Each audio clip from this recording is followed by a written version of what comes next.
Hey, DawgNation, I'm Brandon Adams, and this is DawgNation Daily, the daily podcast for Georgia Bulldogs fans. It seems like we were just here in this spot recapping everything that happened on Wednesday with the start of the early signing period, but that is now in the books, and now we can kind of figure things out where Georgia stands with some work still to be done on the recruiting trail. That's one thing that Georgia coach Kirby Smart's going to be making quite clear on today's show. We'll hear from him on that. We'll also talk about a couple of the big wins that I thought that Georgia got yesterday in terms of the wide receiver position in particular. Mike Griffith will be here as well. Mike was with Kirby in Athens yesterday. Preparations for the Sugar Bowl ongoing. We'll talk about some of that too. So a lot to kind of get to, both in terms of Georgia's next game against Baylor, the finishing touches on the 2020 recruiting class. We'll try to cram it all in. We're really glad you're with us as DawgNation Daily, the daily podcast for Georgia Bulldogs fans, begins right now. Presented by DawgNation.com. This is DawgNation Daily, the daily podcast for Georgia Bulldogs fans. Here's your host, Brandon Adams. You know, one of the things I really enjoy is a lot of you have kind of reached out to me after last year's signing class, where we had a lot of fun the day that George Pickens, the five-star wide receiver, kind of maybe somewhat surprisingly chose Georgia over the school that he had been committed to, Auburn. We at the time had the sense that Georgia really needed that impact freshman receiver. We thought Pickens could be that guy, and I think this season we were for the most part proven right on that, as Pickens became one of the top freshman receivers, I think, in the country, certainly in the SEC. And, you know, after that went down last year, there was a lot of talk of, well, BA, who's going to be the version of that this year? You know, what's going to be that thing that kind of gets everybody laughing, or as some of you like to make fun of me for, the chortle that I'll give every now and then with Jeff Sintel when he provides some really good recruiting news. And I think for the most part, Georgia had a day yesterday where there was definitely some of that to be enjoyed. I thought that Georgia had a really good day, and I thought those kind of wow moments in particular kind of came from one position group in particular. It was the wide receivers, and when Kirby kind of gave an overarching view of how it all went down yesterday and his feeling on that, the receiver position is one of the things that he kind of mentioned by name. Before I give you my thoughts on yesterday, let me let you hear from the guy you care about most. Here's Georgia coach Kirby Smart. We were able to address a lot of our needs today. I really feel like, you know, when you talk about wide receiver and you talk about offensive line, what we've got leaving and what we need on our roster, able to attack some of those areas and still have work left to be done, hopefully in both those areas. But we got a really good, strong group. We got some really strong academic kids, which matters a lot to me at this university, and some great competitors. A couple guys, I think 4 guys played for state championships, 2 guys won state championships. I'm really excited about this class. Not completely done yet, but obviously a lot of the pieces are in place. So listen, Kirby has a way of talking where he says, hey, we addressed a lot of our needs today. He almost makes it sound like you're eating vegetables, right? You're sort of doing the thing you have to do. You're buying a new washing machine or something like that. He has a way of making sometimes the whole process sound not all that exciting, because the truth is the average Georgia fan wants to do more than just address needs. You know, they want to eat dessert, right? They want something exciting, something kind of razzle-dazzle. And I think that Georgia was able to do a couple of those things yesterday. You know, Georgia already had Justin Robinson and Marcus Roseby in the mix, 4-star receivers. And Georgia added 2 more of those yesterday. And so if you're looking for those kind of like wow moments, those moments of, hey, who's Georgia going to go out and get that we don't necessarily know? Georgia beating Alabama for Arian Smith, and then Georgia flipping Jermaine Burton, I think, are 2 examples of that. Let me show you a couple things on social media here. Georgia's celebration of bringing in Smith, kind of putting out the cool edit there on that. Always like to see that. Georgia did a good job yesterday on sort of producing these. It was fun to watch it on TV yesterday with those 2 hats right there on the table, Bama and Georgia, and seeing Smith put on that Georgia hat. It was really cool at the end of all of that when he kind of mentioned McCole Hardman by name in terms of the legacy he wants to have at Georgia as a kick returner, as a punt returner, as a receiver. A lot of the things that have made McCole Hardman a Pro Bowler this year for the Kansas City Chiefs. Arian Smith says, that's what I want my college career to look like there, too. So cool to see the Hardman legacy paying off. Cool to see a guy like Arian Smith potentially being able to come in and do for Georgia what was really kind of missing in 2019 without McCole Hardman on this team. Smith's a world-class speed guy. He's a track type of guy, and he'll run track at Georgia, but also be able to bring some of that track speed to the football team. So the Arian Smith thing was kind of one of those fun fireworks. Even if we had been anticipating the likelihood, the possibility that Smith might come to Georgia, it doesn't make the announcement any less exciting when Arian Smith does truly commit to the G and then sign on the dotted line with his letter of intent. Same thing goes for Jermaine Burton. as well. Burton yesterday afternoon from a school ceremony there in Calabasas, California, the town that he has lived in most recently, he put that Georgia hat on, celebrating his announcement that he was coming to Georgia. This is a guy that we've talked to Terrence Edwards about in the past. Terrence, obviously a great wide receiver coach, a great former Georgia receiver, and a guy that's really kind of poured into the life of Jermaine Burton, really tried to make a big impact on him. And I know that Edwards was thrilled yesterday to have a couple of the guys that he's trained. In fact, he tweeted about this, Justin Robinson and Jermaine Burton joined the Georgia class. And I think that Georgia fans, if you're looking for that kind of wow moment, that moment of, yeah, Georgia got something it wasn't quite expecting, not eating vegetables, not doing what has to be done, but going out and making signing day fun.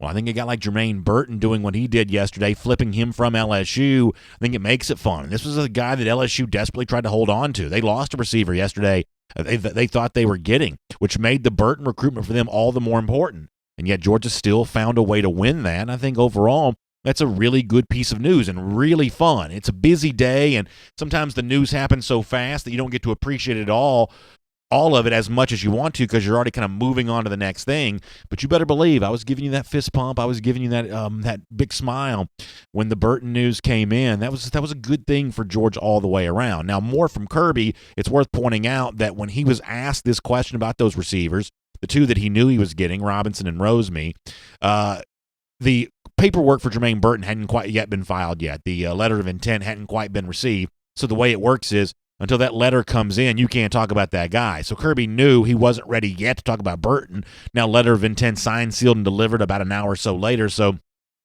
all was good and taken care of on that. But he can't mention Burton by name, so you'll sort of see him tiptoe to the line of alluding to Jermaine Burton without mentioning him. But he talks about what Arian Smith brought to the table. He talks about the two guys that he knew he was getting. For a team that needs help at the wide receiver position, the 2020 class certainly seems to be providing that. Here is more from Kirby Smart. Really excited about those guys. I mean, we've been excited about Justin for a long time. Marcus, too. They both came to our camp over the summer and were as competitive as kids as you've seen. Out there in one-on-ones, and both of them had good senior years, and both of them won state championships. Arian's a kid who's got a lot of speed. It's pretty obvious that he can run fast. He wants to be able to run track here, which we've been very open to, and had success with Miko doing that. So that was a big selling point for him. And we had a lot of other kids join us today that we think are going to help us.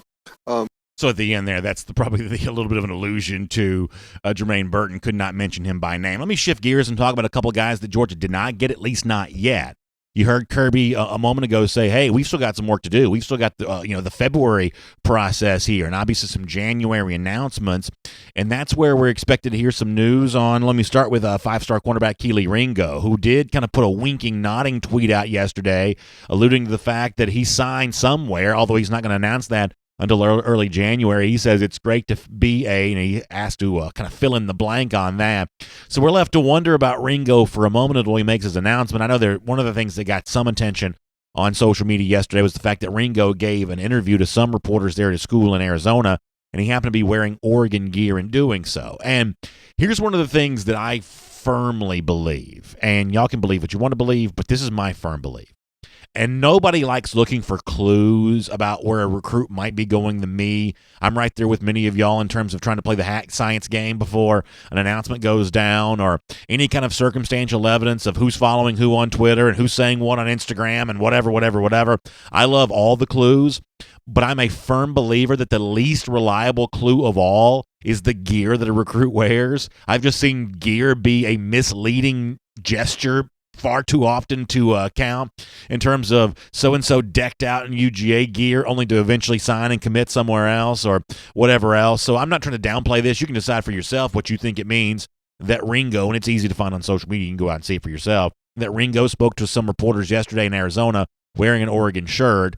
I am of the firm belief that gear is pretty misleading in terms of the ultimate prediction about where a player goes, but that's at least out there. That's what Ringo was doing yesterday. If I had to guess, when he makes his announcement, the announcement he's going to make is that the letter of intent he signed on that Wednesday to begin the early signing period is one that will deliver him to the Georgia Bulldogs and become a big part of that UGA secondary. And I reckon I kind of feel the same way about Darnell Washington, too. Washington also yesterday had a pretty similar tweet to Ringo in that he seemed to, on Twitter, gesture in the direction of having also signed a letter of intent. Now, I think that Ringo is a little easier to predict than Washington is because Washington's tweet, if you take that to mean he signed with somebody yesterday, is a little bit of a contradiction to some of the things that Washington himself said he was going to do, which was initially not sign on Wednesday and maybe not even sign anywhere during the early signing period, and on the fence maybe about whether he was even going to announce his choice in January. So Washington's a little bit difficult to predict. I still believe that he's probably far more likely than not Georgia bound. If I had to make my prediction, sure to be wrong, that's the prediction that I would probably make. And if he indeed did sign a letter of intent on Wednesday, given the fact that I view Georgia as the favorite here, the fact that he signed somewhere, I think circumstantially you take that to be good news for UGA. But one way or another, now that the early signing period day one is in the books, you kind of turn your attention to what is next.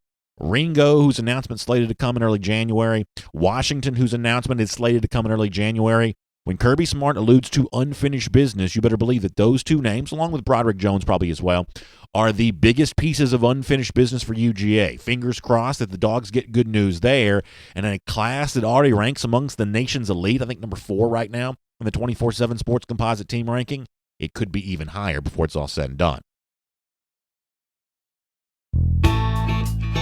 My name is Brandon Adams, and this is DawgNation Daily, the daily podcast for Georgia Bulldogs fans. Hello to you, and thanks for being with us, no matter how you get to us today, live on video, 10 a.m., DawgNation, Facebook, YouTube, Twitter. No radio for us today on Athens Sports Radio 960 The Rep, but we're looking forward to being back on the air in the Classic City, I think, again, Friday, up into today because of a basketball game, I think, a Lady Dogs basketball game, maybe.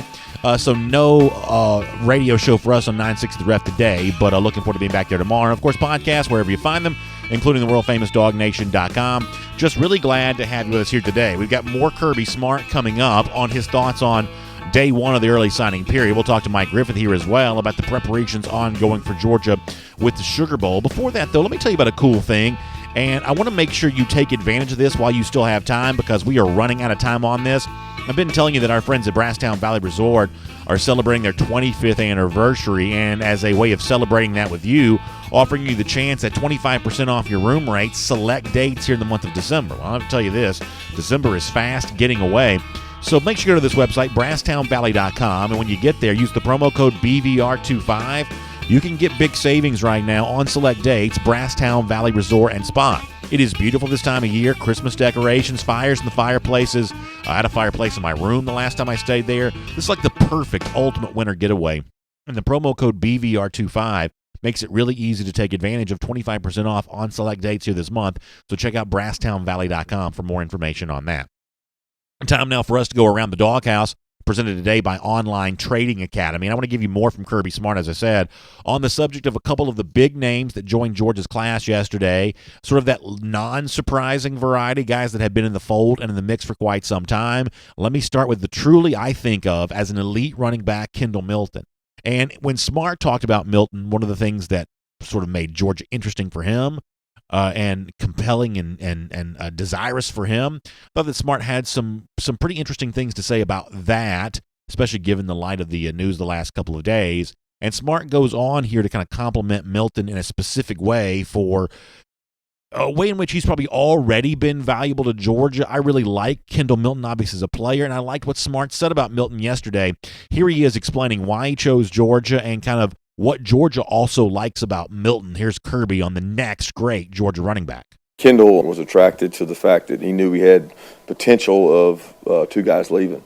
With Arian being a graduate and being a senior, and then with the likelihood of Swift possibly coming out, I mean, he's sitting there going, you know what, there's an opportunity there. And I think anytime when you look at it as a running back and you say they could be losing two guys, very similar to years past when we had Sony and Nick, you're always exploring those options. And we certainly thought that Kendall comes from a really strong family. Dale formed a great relationship with their family, and they came and visited all the schools across the Southeast and really liked what Georgia had to offer. So I'm super pleased to get him. He was one of our leaders in the class, and I'm excited about what he's going to bring to the table. I think one of the things that Georgia fans have grown to appreciate is the idea of a class leader. Richard LeCount kind of occupied that space in 2017. Jake Fromm probably did as well. There were versions of that in the 2018 class, the 2019 class. Milton, along with a guy like Mikal Sherman as well, are probably those class leaders here for this 2020 class, too. You need those Pied Piper guys, especially now that Georgia recruits as nationally as it does. You got to have somebody with a big enough personality to help all these guys connect over social media and in text chains and these things that make it possible for these guys to stay connected when they don't live next door to each other. That's just the nature of modern recruiting, especially Georgia, where it's a lot more national than it used to be. You need a guy like Kendall Milton bringing that to the table. The other thing is, and this is probably more of a curiosity than anything important, but, DeAndre Swift kind of went out of his way earlier this week to say he has not made up his mind on the NFL draft and will not do so until after the Sugar Bowl. The fact that Kirby is openly speaking about the possibility that Swift might leave for the NFL. Now, ultimately, that's what I believe is going to happen. I do believe Swift is going to leave for the NFL, but it's interesting that Swift himself is not ready to say that one way or another, whereas Kirby Smart sort of openly acknowledging that the thought of that is one of the things that potentially drew Kendall Milton here to UGA. Just kind of an interesting sort of difference in the way that's being discussed right now. How about another big name, a guy that has already said that he's in Athens now, Carson Beck. He's done with high school. He tweeted yesterday that he's now in the Classic City, and Kirby Smart talked about the value of Beck and how Georgia grew to understand Beck as the kind of quarterback that could potentially get it done at the high level of the SEC. Here is Smart on Carson Beck. And excited as I can be. This guy's come to camp since maybe his 9th grade year to our place, has grown up and gotten better with each and every year. He came this summer, hung out with our guys. Can't say enough about Carson, his family, the competitive nature that's inside him. He's been a winner. He won a state championship last year, at Mandarin, which is probably never been done before, I think, at their school. So he led those guys to that and did a great job.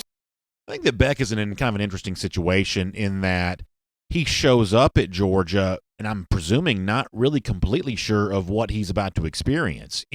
Maybe he knows about Jake Fromm's future, maybe he doesn't. I probably take it to believe that Fromm's still deliberating on that process himself. So Beck's got either one of two scenarios.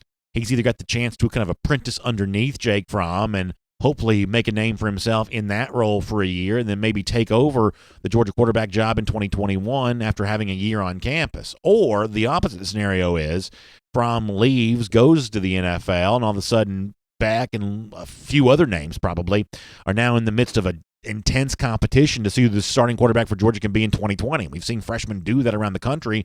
Obviously, if thrust into that role, I'm sure that's one that Beck would try to thrive in. So, he has certainly made a name for himself on the high school level, and now at the college level, he's got to quickly kind of earn those leadership chops and earn that trust of the guys that he's working with, and getting a chance to go through some of these practices, which I believe is his intent as Georgia gets ready for the Sugar Bowl.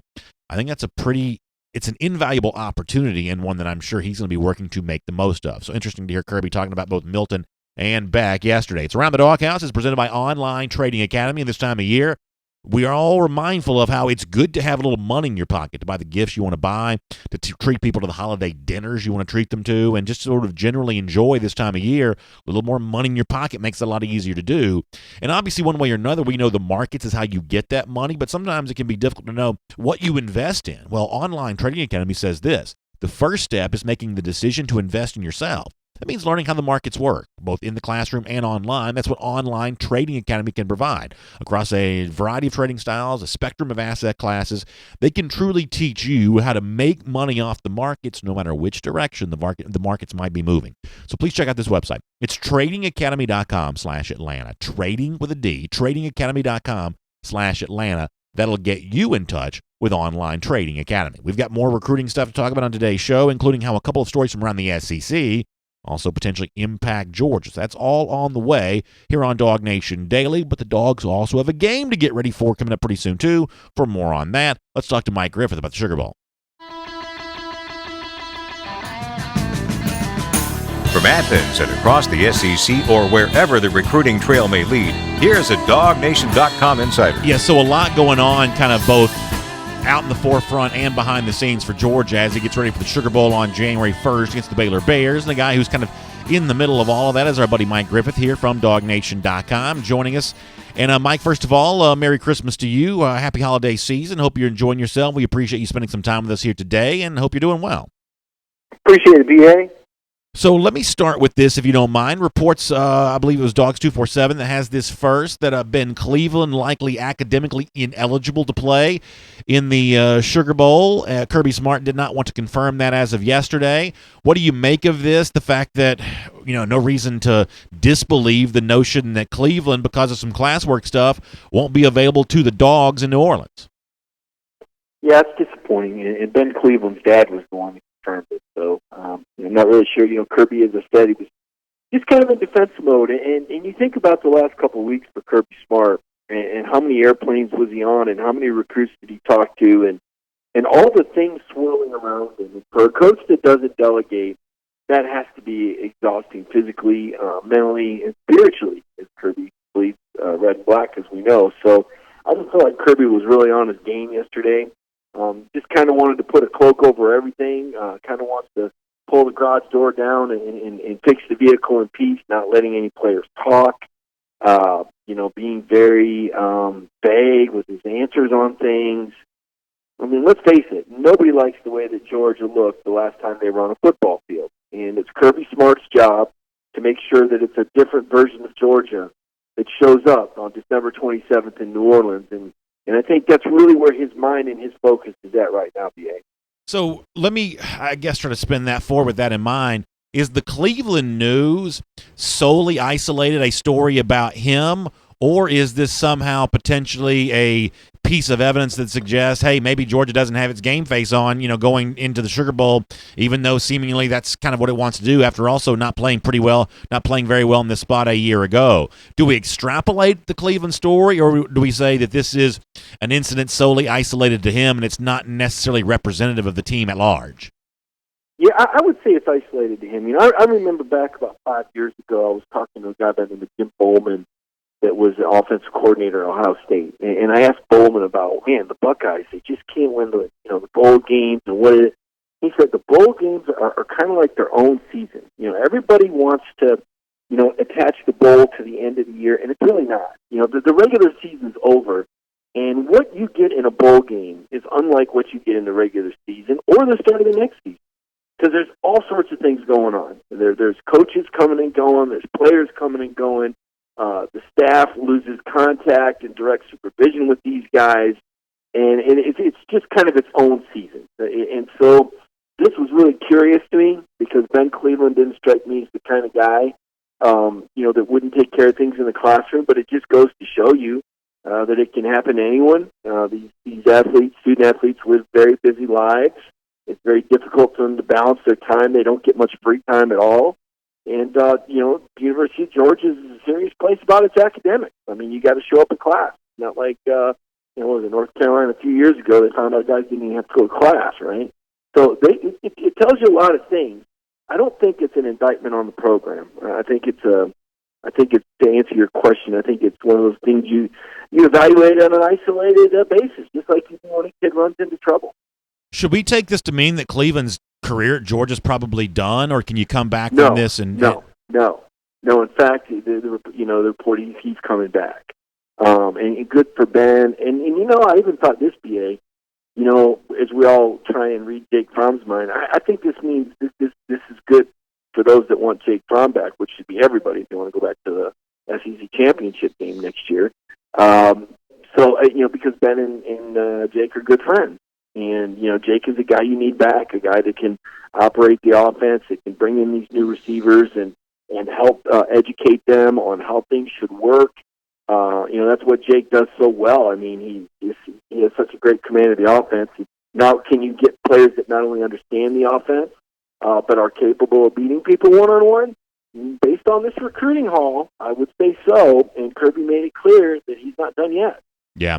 So the Cleveland story for the Sugar Bowl, anyway, kind of also dovetails into the news from Andrew Thomas and Isaiah Wilson earlier in the week that they are declaring for the NFL draft. They won't be playing in the Sugar Bowl.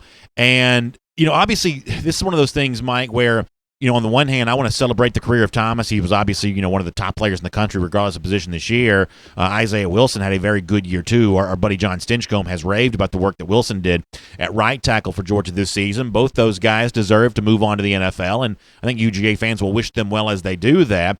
And yet, simultaneous to that, there's also now the need to figure out, well, gosh, what does Georgia's offensive line look like for the Sugar Bowl? And maybe more importantly, who is Georgia's starting tackles next season? So more than one thing can be true at once. It's the very successful end to careers for both Thomas and Wilson. That's good news for them. But that leaves to some pretty big questions for Georgia, does it not? Yeah, fortunately, Georgia's recruited really well there. For this game, I think Cade Mays probably goes out there to left tackle, and Jamari Sayu, you plug in him at right guard and right tackle. Maybe Xavier Trust is ready. He's a guy that was working really hard, behind Andrew this year that Andrew talked really glowingly about the last time I spoke with him. So, Clay Webb, and there's names we can go down the list. Warren McClendon. I mean, they've got so many guys, and Owen Connon that they've recruited. They continue to get better. This signing class is loaded with more talent. You've got Matt Luke in there now. A younger, more accomplished version than Sam Pittman. And bringing that head coach into the offensive meeting room, bringing that former coordinator, bringing those ideas from David Cutcliffe and Rich Rodriguez and Hugh Freeze and some of the better offensive minds. I mean, this is just such a boost. Such a shot of vitamin C during the flu season for Georgia football, for a young, strong coach and recruiter like Matt Luke to come on board and the impact that he's going to have with this offensive line. It's really, like you said, B.A., I think the way Georgia fans should look at it is Georgia falling forward. You say, oh, my gosh, one day, last week I was out of the office, and one day I see the report, Sam Pittman's gone. I'm going, oh, my gosh, the sky is falling. And then within 48 hours, Matt Luke is hired and the sun is coming up. And I'm going, wow, Kirby and Georgia have done it again. So I'm like you. I'm excited to see what shows up in New Orleans. I want to see these dogs with a chip on their shoulder again. I want to talk to you more about that topic in just a moment.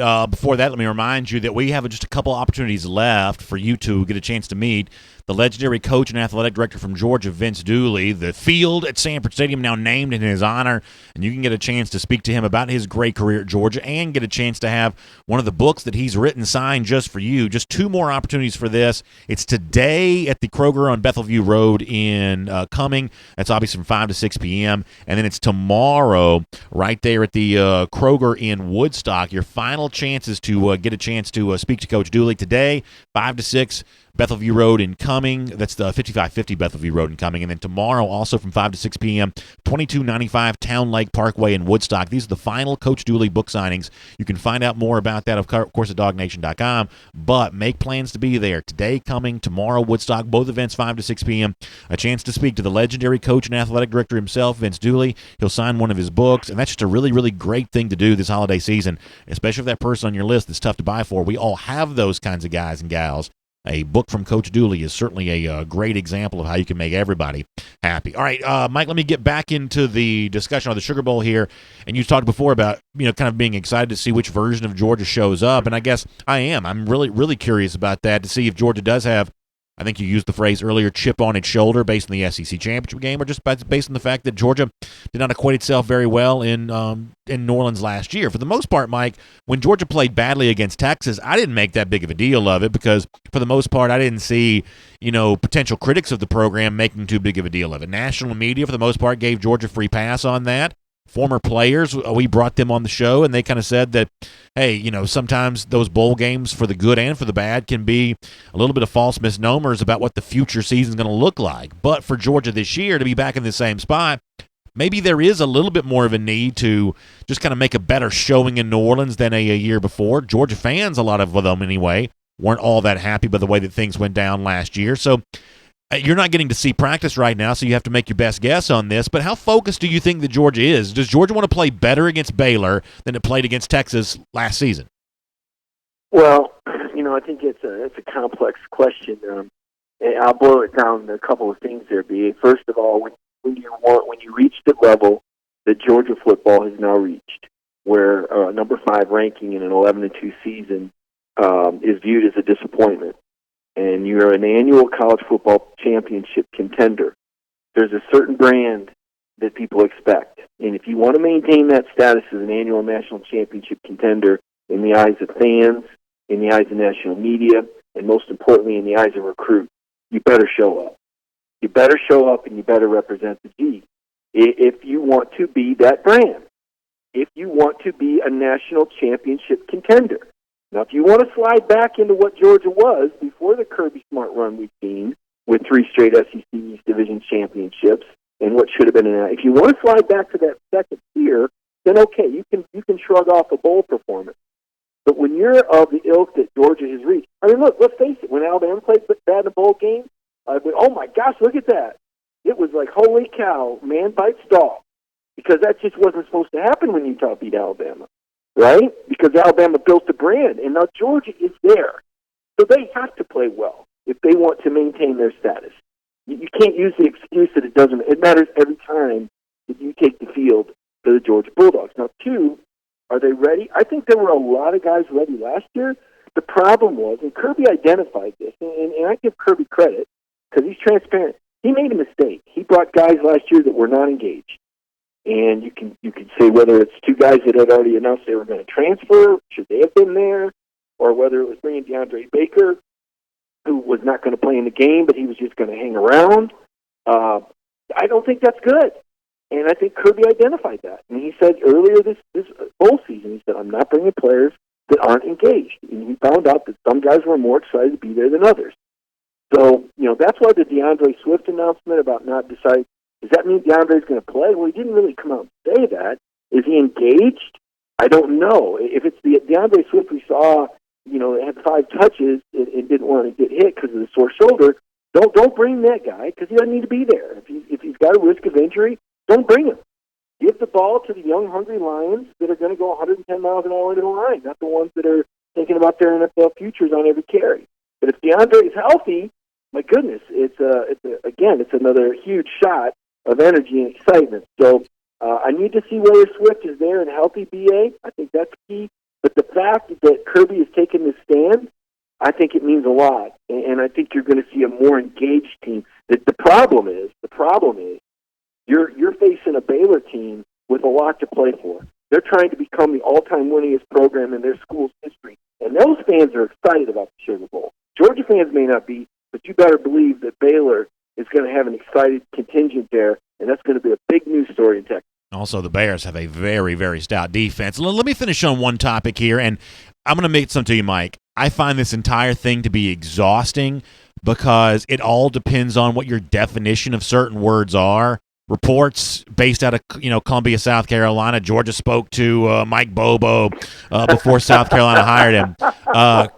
Kirby Smart saying yesterday, "No, I didn't. I talked to him, but I didn't talk. I didn't talk to him about a job." Here's the thing, Mike. I don't believe either side on this because it all comes down. It all comes down to what your definition of talk to is. It's sort of like the old Bill Clinton thing about what your definition of is. How do you define talk about a job? How do you define those kinds of overtures? I don't believe either side on this because they both got ulterior motives to kind of paint it one way or the other.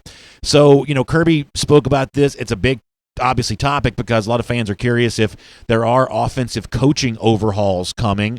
I don't think it can be easy to determine that one way or another. I don't think anyone's getting fired necessarily, but certainly in terms of changes, I guess I'm as curious as anybody else is about that.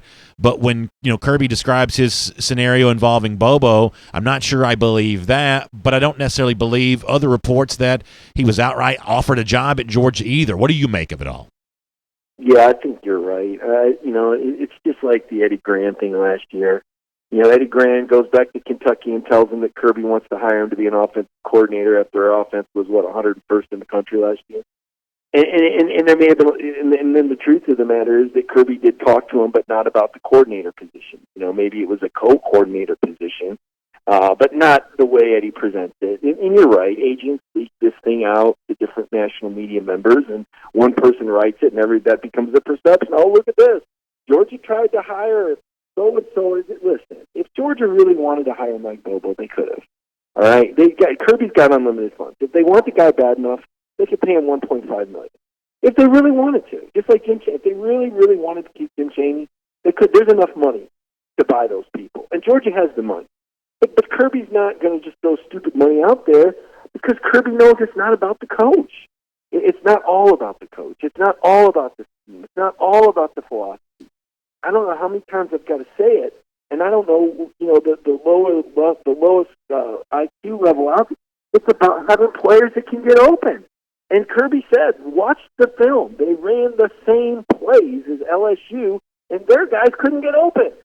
So, I don't think it's oh my gosh, you got to find somebody that knows how to call plays or run it up. It's not that at all. It's, do we want to add somebody to our offensive room that can enhance the chemistry, develop players that Kirby's comfortable working with? And so, I'm like you. I think the conversation, hey, how's everything going? What are you going to do? Kirby said he talked to him LSU week.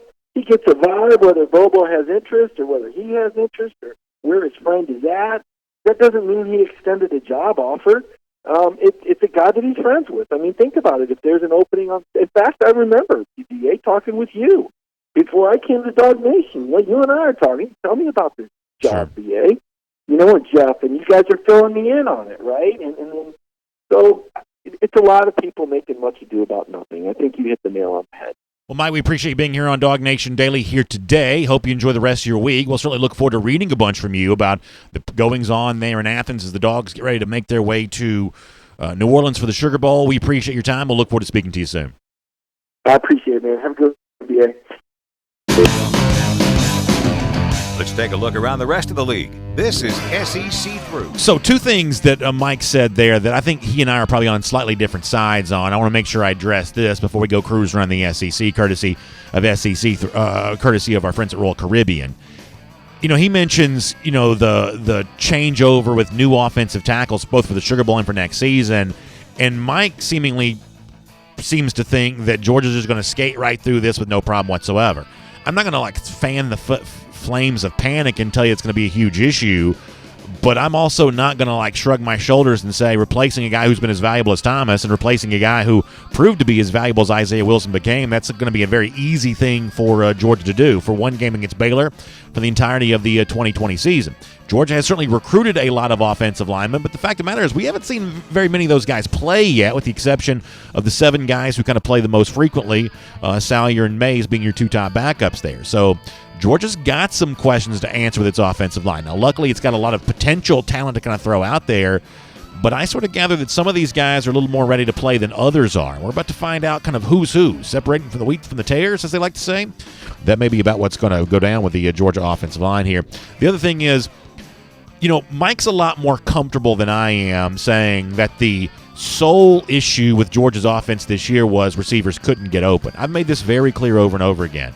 While I do agree that Georgia needed to upgrade its receiver room, and in the 2020 class has done that, the one thing you're not going to hear me do is scapegoat one entity over the other when it comes to the offensive ineptitude that Georgia occasionally showed this year. In fact, if anything, I'm always more comfortable blaming the coaches because they're the ones making millions of dollars.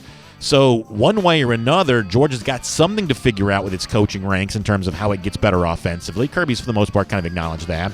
And maybe it's hiring a new guy with new ideas, or maybe it's finding a way to get better ideas out of the guys who are currently here. But one way or another, this to me can't be explained away by, receivers just have to get open. There are plenty of programs with lesser receivers than Georgia who were scoring plenty of points this year. Their coaches seem to be able to figure something out. I think the responsibility is on the Georgia coaches, whether it's Coley and this staff again, whether it's Coley with someone else added into the mix with him. One way or another, the responsibility rests with the Georgia coaches to get the offense better. And I think that's going to be a big part of the offensive story. Let's go cruise around the SEC now, courtesy of our friends at Royal Caribbean. And, for 50 years now, Royal Caribbean's been redefining cruise vacations with the boldest vacations possible. That also means bold entertainment as well. And, boy, when you sail on a lot of these Royal Caribbean ships, you kind of see this firsthand for yourself, kind of all the stuff that's out there. It's the only cruise line offering awe-inspiring, Tony Award-winning Broadway musicals, ice skating shows, the really cool aqua theater shows, which are like these high dive shows way up in the air where you're jumping from, talking about, just way up in the air on a moving ship. It's a really kind of an amazing thing to see. Some of those Broadway musicals right now include Hairspray, Grease, Mamma Mia, Cats. This is amazing first-run Broadway-type stuff. You see that right there on a Royal Caribbean ship. And, of course, it's the Oasis-class ships that have the Aqua Theater. Just an amazing entertainment experience. It's Travel Weekly Reader's Choice Award for the top entertainment at sea. So if you want to get an idea of just how great it all is, Trust Travel Weekly Reader Magazine says about that. Top entertainment there at sea. And by the way, if it's time for you to book your cruise vacation, I think it is, you can contact your own travel professional on this or reach out to the Cruise and Vacation Authority. Number to dial here, 800-326-4971. That's 800-326-4971. That'll get you in touch with the Cruise and Vacation Authority, and you can be on your way for your very own vacation. Really fun stuff there. All right, a couple of cruise around the SEC stories from Royal Caribbean I want to get to here. Let me start with Jordon Birch. DawgNation reported, Jeff Sintel on the DawgNation forum last night, that Birch, who did not sign his letter of intent with South Carolina yesterday, is now not expected to sign that until February. He and Alex Huntley and those guys there at the Hammond School, I guess it's the tradition where they're going to hold out until February to do these letters of intent because they're at the school. They want everybody to sign them at the same time, and that may be indeed what goes down. But here's what I believe I know. One way or another, that does not sound like a scenario that South Carolina is going to be comfortable with, and I'm not going to be a hypocrite on this. I've said the same thing about Broderick Jones. I believe that Jones is likely to end up at Georgia. I believe that he'll eventually sign at Georgia. But if Georgia has to wait until February to get that letter of intent from Jones, the five-star offensive lineman, there are going to be a couple of harrowing moments if you're a UGA coach, knowing that anybody else can be out there making that pitch to him and say, are you sure Georgia's the place you want to go? And if that's true for Jones at Georgia, it's also true for a guy like Birch there at South Carolina, and I guess to a lesser extent probably Huntley as well, although that's not a name that Georgia's really been all that involved with. This thing of, he's a South Carolina guy, but he's going to hold off his letter of intent till February. Something tells me that's not the scenario that the Gamecocks would prefer, nor really any program when it comes to a player they think they have in the fold. Until that letter of intent is signed, all is sort of fair in love and war. And so we'll probably follow the Birch story a little bit. Ultimately, it probably ends the way these things are sort of slated to, with Birch landing at the school that he pledged to on Wednesday. But until the letter of intent is in, I guess there is some room for something different to happen than that. And you better believe South Carolina coach Will Muschamp is very much aware of that. I thought it was funny that Donnell Harris, a defensive end from Miami, who chose Texas A&M yesterday, in doing so, and some of the local reporters on hand kind of captured this.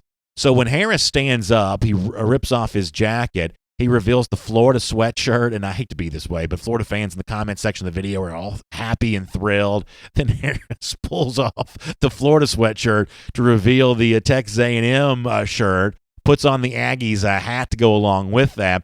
Little trolling of Florida. We love signing day for this kind of stuff.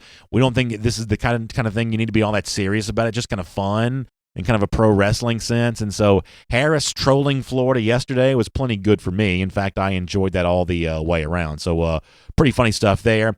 Not so funny, though, if you're an Oklahoma fan. Jace McClellan, a running back they'd had committed for a long time, ends up flipping to Alabama there on signing day. An example of Alabama trying to do some really big work there late to bring in a guy like McClellan. And this is one of those things where when you see these sort of head-to-head battles between conferences sometime, the SEC just has a way of playing very aggressive to the final whistle when it comes to a lot of this recruiting stuff. An example of that with Alabama yesterday, getting themselves a pretty big win all the way around. However, an example of an SEC loss yesterday was the fact that LSU thought it had Rakeem Jarrett all sewed up, 5-star receiver.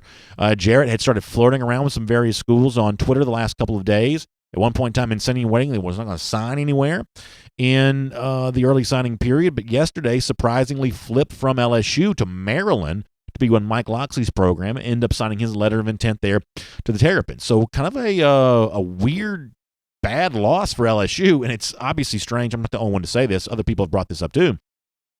But the fact that, LSU has had this monstrous offensive success. You'd think it'd be the place that every receiver wants to go to. Obviously, Rick Gilbert couldn't sign up for it fast enough, the 5-star tight end from Georgia. But yesterday, LSU lost 2 receivers. It lost Jermaine Burton to Georgia, lost Rakeem Jarrett to Maryland. So a little bit of a weird recruiting hiccup for the Tigers on a day when, for the most part, they were very, very good in every other regard this year anyway. But yesterday, a couple of recruiting hiccups there. We'll make that cruise around the SEC courtesy of our friends at Royal Caribbean. And let me take care of one piece of business here before I get back to the business of college football. I do want to let you know that we're going to finish up this week here on DawgNation Daily. But next week, in honor of the Christmas week, we are going to take some vacation time next week. So there will be no DawgNation Daily next week. We'll have a show, obviously, today here on this Thursday, tomorrow on Friday. And then after that, the next DawgNation Daily we'll do will be the week of the Sugar Bowl in Atlanta on Monday, from New Orleans on Tuesday, and then the rest of the week there in the Big Easy. So next week for us on vacation. We'll go ahead and make you aware of that. We, of course, appreciate you being with us each and every day here for DawgNation Daily. We never take the decision lightly to be away from you. We try to deliver a show as much as we possibly can. But next week, we are kind of keeping in mind the Christmas holiday. I'm looking forward to spending some time with my family, to be frank, and enjoying my wife and kids and just the Christmas time of year. I love it. So after this week, we will be taking a week's worth of vacation and look forward to speaking to you the following week, heading towards the Sugar Bowl there in New Orleans. So quick update on that. By the way, with that in mind, the idea that we won't be here next week, that means it's not too early to start talking about some bowl games and kind of thinking about how some of these SEC teams are going to do, how some of these playoff games are going to go down. So I thought it might be fun to kind of finish up this way today, kind of looking at this from kind of a point spread perspective as part of our MyBookie Best Bets. We will have a Go with the Flow presented by R.S. Andrews this week. We'll make some official picks on these bowl games. But let me give you a couple of these games to go ahead and start thinking about, kind of some fun stuff here. Cotton Bowl between Memphis and Penn State. The Nittany Lions a 6.5-point favorite there. The two playoff games, Oklahoma and LSU. Tigers still a 14-point favorite over the Sooners, but the status of Clyde Edwards-Helaire is going to be obviously a big storyline there in that game. Oklahoma obviously dealing with some suspensions there as well. Ohio State's been dominant all year long, but in the Fiesta Bowl, they are a couple-point underdog to the Clemson Tigers. That's worth paying attention to. And then games of note for SEC fans, Mississippi State against Louisville in the Music City Bowl. Bulldogs 4.5-point favorite. The Orange Bowl features Florida back in a New Year's Six Bowl again against Virginia, the Cavaliers, the team that the Dogs will play to open the 2020 season. The Wahoos 14.5-point underdogs to the Gators. The swan song for the Belk Bowl. This is Belk's final year of being the sponsor for this game. Virginia Tech takes on Kentucky. Wildcats, 2.5-point underdogs. Alabama outside the both playoff and New Year's Six footprint in the Citrus Bowl against Michigan. Crimson Tide still a 7-point favorite there. The Outback Bowl sees an interesting matchup, also Big Ten versus SEC, Minnesota against Auburn. Auburn a 7.5-point favorite over the Gophers there. And then the Rose Bowl. It's Oregon and Wisconsin, a traditional Pac-12 Big Ten matchup in Pasadena. The Wisconsin Badgers are a 3-point favorite there. So go ahead and make your plans for these bowl games. Make your picks on the game, and then join us on Friday for Go with the Flow presented by R.S. Andrews. We'll share you with our official picks there on those games as well. And of course, when you're thinking about making your official picks, one of the best things you can do is make a little money on your expertise. That's what MyBookie gives you a chance to do. So make sure you find them online. Just type MyBookie into your browser, and the internet will do the work for you. You'll get there to MyBookie, and then when you use the promo code DawgNation, you can get a big first deposit bonus up to $1,000, I think. You can get your first deposit doubled. That's what MyBookie provides you, but you've got to use the promo code DawgNation, all one word, spelled the way it's supposed to be, DAWG. Then after that, you play, you win, you get paid. You're at home during the holidays. You kind of get a little stir-crazy, a little bored after a while. Well, bowl season is the cure for that, I promise you, especially when you got some action down on the games from our friends at MyBookie. So check them out, but use the promo code DawgNation. So happy holidays to all of you. Now that the first day of the early signing period is kind of in the books, it gives you a chance to kind of focus in on some of that kind of stuff. If you're like me, there's still a bunch of shopping to do and loose ends to tie up heading towards the Christmas season. So we'll do the rest of this week with DawgNation Daily, take the week off after that, and I hope all of you get a chance to really enjoy yourself here this time of year, and I hope you're, like me, excited about whichever version of Georgia shows up in New Orleans, whichever players are playing. I'm still kind of excited about the game. The Sugar Bowl is one of those things I grew up feeling like was a very big deal in one way or another. I'm excited about seeing the Dogs there in that spot. I will say I'm also excited about this. I'm excited about the way the 2020 class for Georgia is coming together. As I said off the top of the program, the two big receivers yesterday, Smith and Burton, that's fireworks for me. That's feeling pretty good right there. And there's a few more names still to be added. That's really fun, too. Here's what else is fun. 1,146 days. That's how long it's been since the lousy, stinking Gators have beaten Georgia. Merry Christmas to everyone but Florida. We'll see you tomorrow here on DawgNation Daily. And on video. Time now for our R.S. Andrews Cooldown. We have got, this is another one of those days we have a lot going on. So we can't be here forever here today, but we'll try to get a few of your comments and be kind of up and running after that. So I will also tell you this, more information you want to know. One of the reasons we have to get off the air today is, much like your elementary school growing up, we have a fire drill today. And I always assume that like broadcasting is exempt from fire drills and things like that. I was told, no, that's not the case. I was told that we have to exit our way out of the building just like everybody else does. So in really just a few minutes' time, you'll see myself and Connor Riley, who's also here today, getting into a single file line and marching our way out of the building. And we'll do fire drill participation just like everybody else is. I can only imagine what that's going to be like with a big giant building like DawgNation World Headquarters being evacuated for a fire drill. But that is going down here in just a few minutes' time. But for now, though, it's RS Andrews Cooldown. And, of course, RS Andrews can take good care of you. If you have an air conditioning need, probably not so much this time of year, but a heating need, you better believe that. It was freezing cold in my house last night. That heat was cranked up, working overtime. Well, RS Andrews can take care of you of that. Or if it's a plumbing need, an electrical need, this time of year with folks in your house, those are the kinds of mishaps you don't want to have. So check out rsandrews.com, and they will deliver a smile to you because story after story, that is what they have been doing. Connor Riley, how are you today? I hope you enjoyed the start to early signing period yesterday. What was on your mind after what you saw? Yeah, signing day, long day, one of my favorite days of the year, a lot to talk about. It's probably about a 3 under 69 yesterday. Not the greatest round in the world, but you did what you needed to do. You had a pretty good day. You help improve the wide receiver room next year with adding Burton and Smith. Obviously, you would have liked to add a 5-star.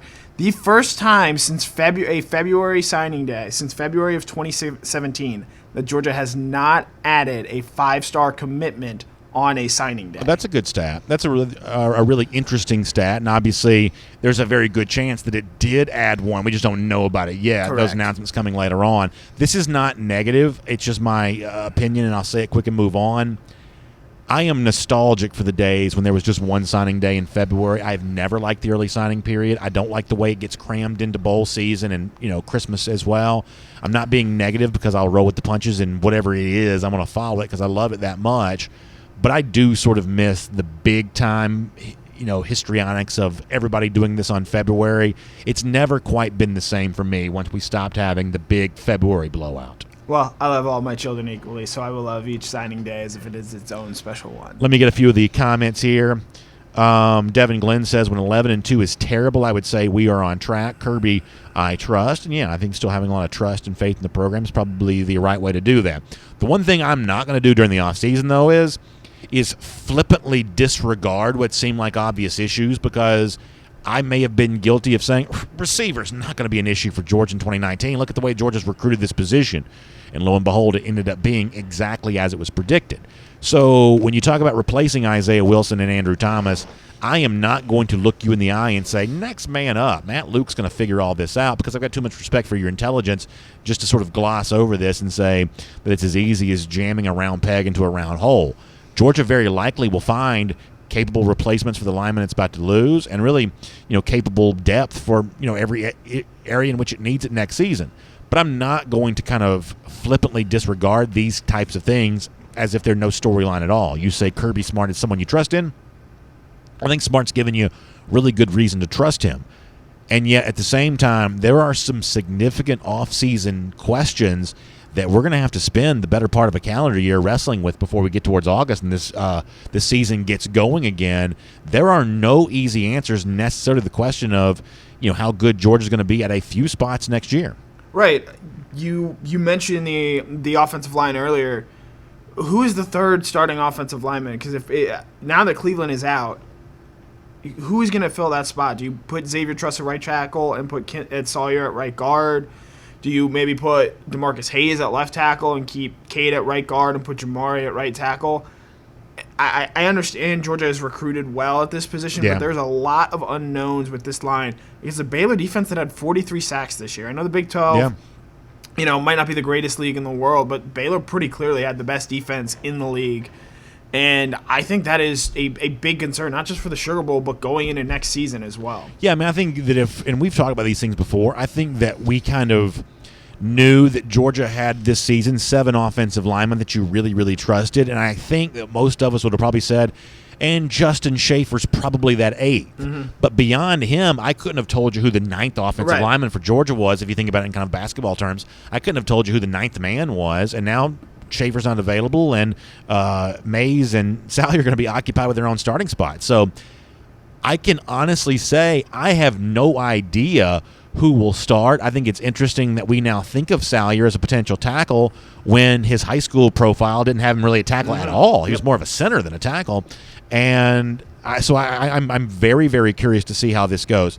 Because of the bodies that are a part of this, there's very likely an answer somewhere. I'm not sure what the answer is right now. Right, this is actually a game where not having Schaefer, and I don't believe he'll play because he's had a neck injury for about half the year now.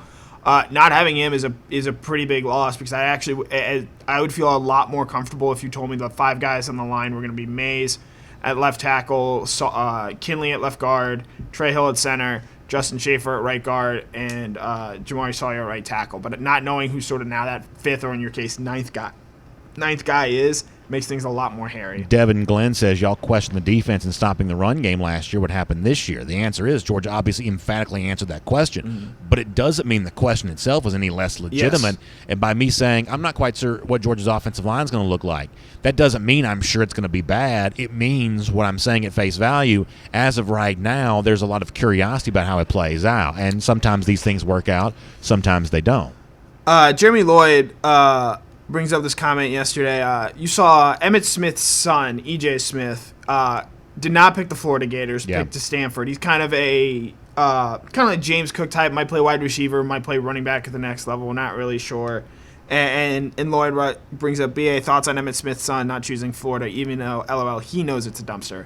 I'm not going to fault anyone for choosing, hey, I want to go to Stanford. It's one of the most prestigious academic institutions in the country. And I think that, that's a tough ask to want to try and follow directly in your dad's footsteps, especially when some misguided people out there think your dad is the greatest running back of all time. So I don't blame Florida for losing out on that. And one other quick Stanford note and nugget. Keep an eye on KJ Costello. He's a guy who started last year at Stanford, battled some injuries this year, but his junior year at his redshirt sophomore year at Stanford, 29 touchdowns, 11 interceptions, 65% completion percentage. He put his name in the transfer portal last night. And he is a graduate transfer. Now, he probably finishes up in June-ish, because that's the way the Stanford academic calendar works.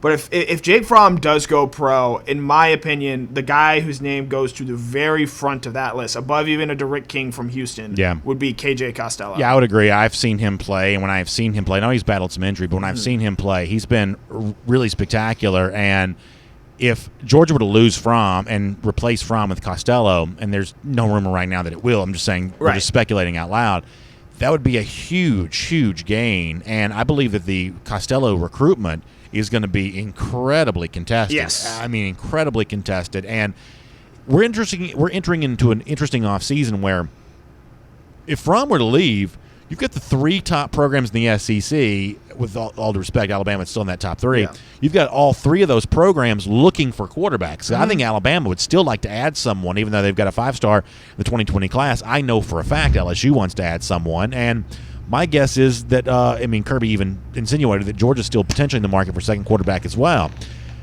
I just think that becomes this unbelievable competition. We have seen, lesser programs look for starting quarterbacks in the transfer market, but this idea that now some of the top programs would also be doing that as well, I think we could be heading for a very, very interesting offseason if that indeed becomes the case. And so regarding Alabama, I'm putting stuff together for the R.S. Andrews show, and the early polling is that people think Alabama's going to win by a lot in that game, or people are at least comfortable saying Alabama's going to win. If Mac Jones plays well in that game, and I would say he played pretty well against Auburn, does that maybe lessen Alabama's need to maybe go out there and try and find another quarterback? Granted, they have Jones and they have Bryce Young coming in. And Young, I believe, is the number 1 ranked quarterback prospect in the country, and someone who's he plays high school football out in Mater Dei, California powerhouse, produced guys like Matt Barkley, Carson Palmer, Matt Leinart, all went to that school. The head coach of that program yesterday said Young is the best to ever come out of the Mater Dei program there.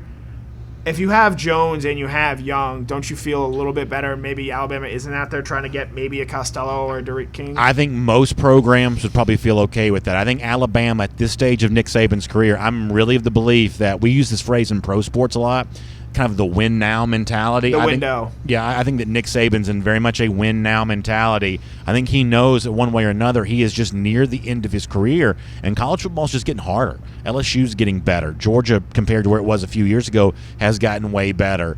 And I think that Nick Saban's trying to load up. That's why he's made so many coaching changes the last couple of years, because a lot of these coaching changes that were made were not forced on him. That these were choices that he made himself to either get more of a recruiting staff and then more of an on-field staff.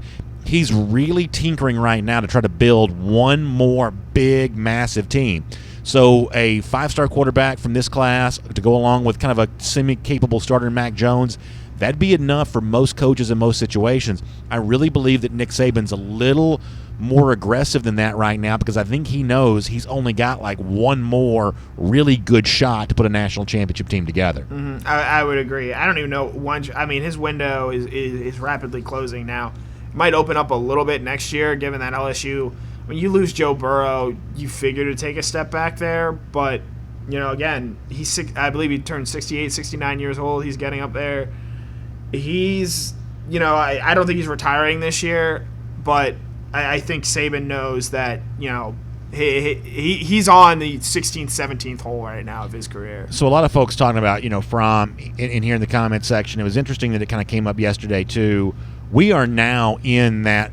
Now, from a recruiting standpoint, what Darnell does and what Ringo does and stuff like that's going to go a long way towards determining how the 2020 class finishes up. But that big story still yet to come for Georgia is Fromm going to stay? Is he going to leave? And how quickly Georgia acts to kind of bolster its quarterback roster in the absence of Fromm. I'll just be very candid. I was obviously watching him yesterday to see what C.J. Stroud did, but to me, Stroud to go along with Beck is not the way I'd want to see Jake Fromm replaced. I think you've got to have that veteran presence if you lose Jake Fromm to compete with a Carson Beck if you'd like, or compete with a DeJuan Mathis if you'd like, but you got to have more than just another incoming freshman if Jake Fromm's not here. I don't really gather this decision's been made one way or another. Of course, there's no shortage of people who are like, sure, they know what's going to happen, and I'm not interested in your opinion on that. I think one way or another how this goes down, though, is that next big domino to fall for Georgia with its offseason, right? Anyone right now, I think, who definitively comes out and says they know what Jake Fromm is doing is they're just out there clout chasing. They're trying to make a name for themselves by throwing stuff out there against the wall. Saw it yesterday. A lot of people were predicting Jordon Birch to sort of go, could he go to Clemson? Could he go to Georgia? Could he go to LSU? He ended up picking South Carolina. So, again, Fromm, that's going to be the biggest story going into the Sugar Bowl. I imagine he's going to get a ton of questions about this, assuming he speaks to the Sugar Bowl, or he speaks beforehand at the Sugar Bowl.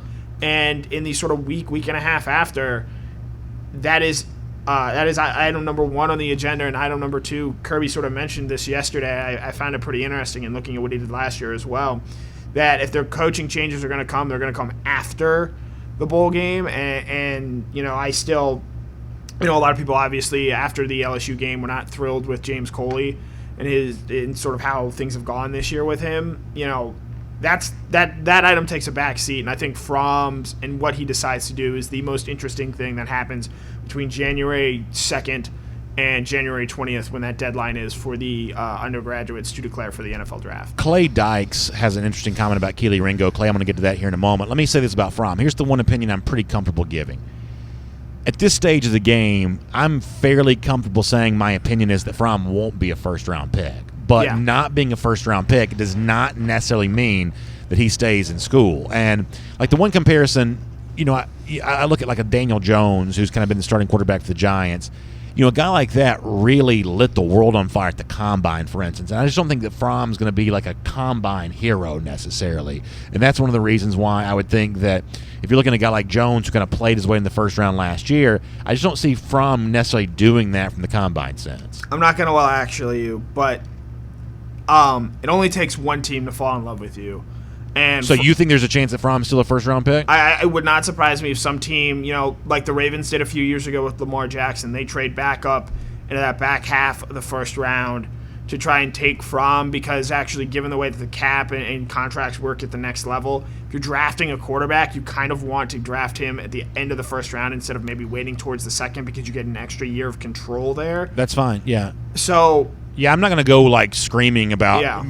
because I don't have a strong opinion necessarily on where Fromm gets drafted. I guess my assumption would be that he might choose to go to the NFL even if he's not going to be a first-round pick. yeah, and Anthony Okolo, I'm not comparing him in his game to Lamar Jackson. I'm just giving you an example of a circumstance there. With Fromm, I think he's a second-round guy, and that's not necessarily the worst thing for him, because he's going to need to go to a play. I think teams like maybe the Chicago Bears or the Minnesota Vikings, a place where they have some talent and some weapons around him, and he's not going to be asked to sort of do everything in an Aaron Rodgers or Patrick Mahomes-esque way and sort of solve and figure everything out there on his own. All right. And I do think there's something, for everyone questioning Fromm, I do think there's something attractive about being a second-round pick and making a good amount of money and start working towards a second contract. All right, so Clay Dykes mentions the photo that came out yesterday, the video that came out yesterday of Keely Ringo wearing the Oregon gear. Mm-hmm. This is not me just telling people what they want to hear. I have said this 1,000 times. I've been saying this on the show for years.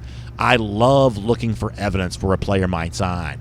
I am steadfast, firmly of the belief that gear isn't evidence of one thing or another. I don't think an Oregon shirt on Keely Ringo is him trolling the Ducks, nor do I think that's a thing of him maybe going to Oregon. I don't think that gear is predictive, because Owen Popo and Philip Jordan Wells brought this up.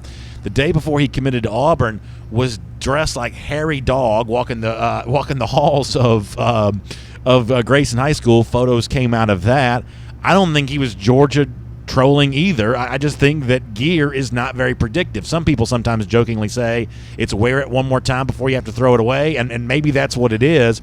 But Aubrey Solomon, big Georgia mouthpiece in an all-star game, went to Michigan. It's like these guys in the gear, I just don't believe that gear is predictive at all. There are things that can be predictive, but I don't believe that gear is it. You know who else has an Oregon sweatshirt at home that he very much considered wearing today?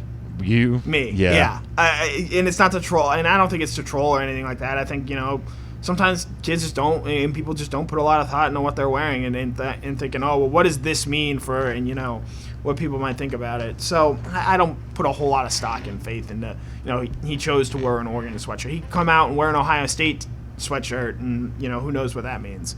Over here on YouTube here for a moment. Let's see what else is going on over here. Robert Clark says Mac Wilson did the gear thing the first Kirby recruiting year. Now, Wilson may have done it. It was him and another one of those linebackers ended up going to Alabama. Davis. Yeah, they may have been doing a little bit of trolling. Sometimes trolling obviously does happen, but a lot of times gear is just gear. It's not necessarily proving what the gear would almost suggest, nor is it proving the opposite of it either. Mm. But yeah, that's a good point. Mac Wilson probably was a legit troll back then. And I guess that's your prerogative in recruiting. Anything else going on here on YouTube?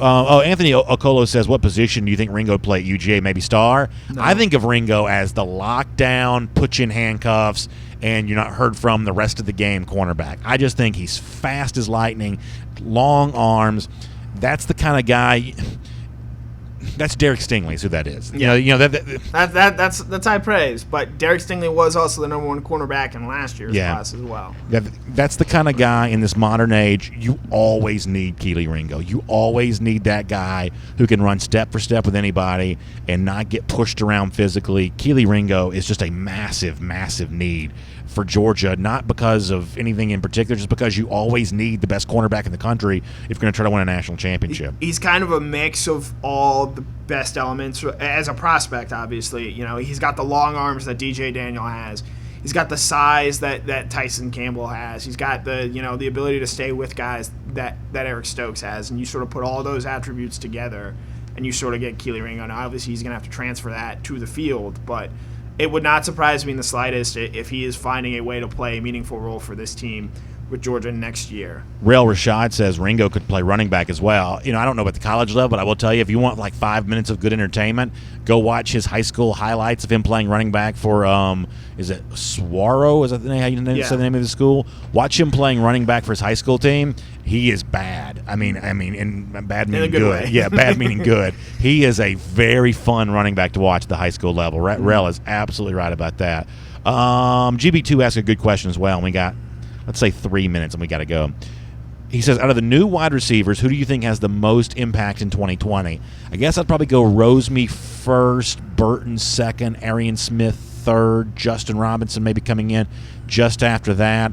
I'm tempted to go Rosemy over a lot of those guys, and a lot of that for me is just based on the fact that that's been the guy that Jeff Sentell has most consistently praised. I'm easily influenced. I've been influenced by Jeff when it comes to Rosemy. So even though he's not quite as fast as Arian Smith is, if I had to say the most likely impact early in the season, the kind of Dominic Blaylock, George Pickens type player, Roseby would be my nod over the other guys.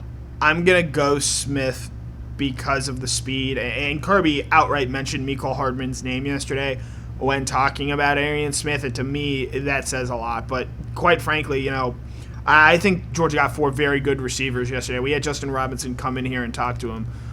Seeing him up close in person, he is already the biggest wide receiver Georgia has on its team. And he's a guy who's going to be enrolling early.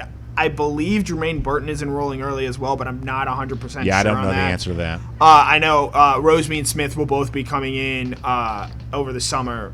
But all 4 of those guys, it would not surprise me if all 4 of those guys play meaningful roles next year for Georgia. TM is praising Rosemy on YouTube. And my thing about Rosemy is, and I see a lot of his highlights, I like his body control. Mm-hmm. He looks like a receiver the way that he catches the ball, and I really like that. And,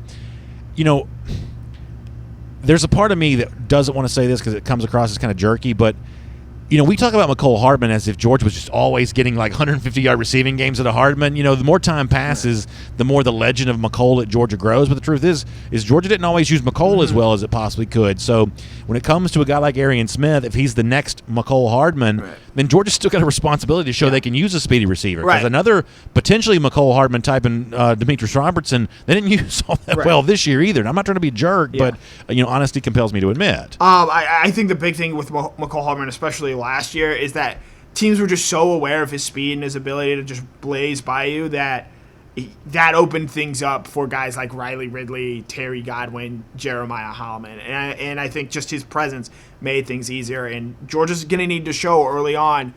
I think that Smith's speed is something you have to be aware of every time he steps on the field. That is certainly true, and that is one of those things that even the really good receivers for Georgia this year were not really blazing guys, and so you do have to have that guy that sort of, at least in the mind of a defense, occupies that extra defender. And, back to your point about Rosemy, he played at a high school program, St. Thomas Aquinas. Yeah. Same school the Bosa brothers went to. Those guys came in, dominated.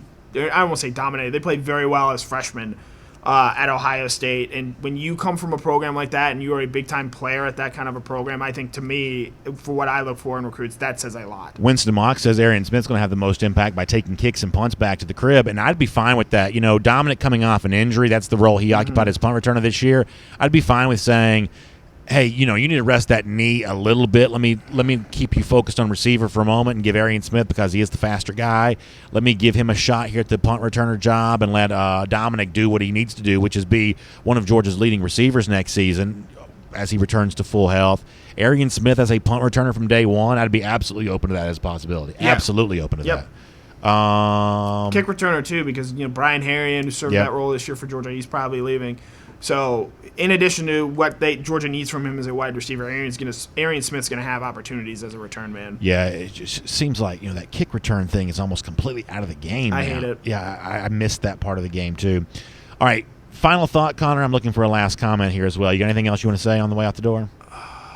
Let me think. I want to choose my words wisely here. Uh-oh. No, it's not a take or anything. I had a take, and I'm trying to remember what it was. Oh. And I can't think of anything. Overall, it was a good signing day class. If they get Washington and Ringo on January 2nd and January 4th, I think it jumps to a great class. Potentially, if somehow Clemson and Alabama don't add anyone else to their signing classes, and Georgia lands Ringo, Washington, and McKinley Jackson, a defensive tackle out of the state of Mississippi that has a very good relationship with Matt Luke, that would be enough to get Georgia the number 1 class in the country. Just putting that out there. Not saying it's going to happen, but just putting that on the radar. I'll take it. Overall, good signing day. Good day yesterday for Georgia football program. John William Adams mentions the possibility that Burton could be a return man as well. I do think that Burton's a dynamic athlete. I'm really excited to have him in the class. Travis Brissett says Richard LeCounte staying or going. That's one of those questions we'll be looking forward to getting answered, hopefully after the Sugar Bowl. And Jermaine Jones says he thinks that Georgia gets the 3rd class overall. So we'll kind of follow this and see where it goes. Enrique Murillo says we need our remaining commits to stay loyal and bring in those who aren't committed yet. Yeah, that's my thing, Enrique. I'm preaching loyalty to the guys who are considering Georgia, and I'm preaching, hey, come over here to the guys who haven't made up their mind yet. That's a good line there from Enrique Murillo and a good way to close things out today. Fun start to the signing period for Georgia. Plenty more to come. Thanks for being here on DawgNation Daily. Got some fun and surprises coming up on video here, too. We'll tell you more about that. Back tomorrow. It is vacation week the following week, but back tomorrow for another episode of our program. So we will see you then at 10 a.m.